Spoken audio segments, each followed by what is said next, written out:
এখানে অনেকের মনেই কোয়েশ্চেন ছিল আগের ভিডিওগুলো দেখে বা আগের এনার্জি আপডেট দিয়ে থার্ড পার্টির।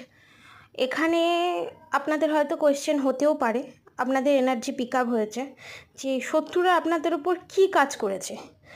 5বার করা হয়েছে এই কাজ, শ্মশান ক্রিয়া কাজ করা হয়েছে। ভালো করে মা কালীর ছবিটা দেখুন, সাইডে মা কালী, তারপর কিন্তু শ্মশান কালীর ছবি সাইডে। কিন্তু এখানে মা কালী এটাই গাইডেন্স দিচ্ছে, শ্মশান ক্রিয়া যে করা হয়েছে, মা কালী যা রুষ্ট হয়েছে, যারা এই কাজ করেছে নির্দোষ মানুষের ওপর রুষ্ট হয়ে মাতৃ রূপে, মা দুর্গা রূপে এখানে আপনাদের সবাইয়ের উপর থেকে শ্মশান ক্রিয়া রিমুভ করা হয়েছে। এবং যাদের উপর রিমুভ হয়নি তাদের উপর থেকে খুব শীঘ্রই রিমুভ হয়ে যেতে চলেছে 5 থেকে 2 মাসের ভিতরে। আপনারা কালী মন্দিরে গিয়ে কালী মায়ের পুজো দিন।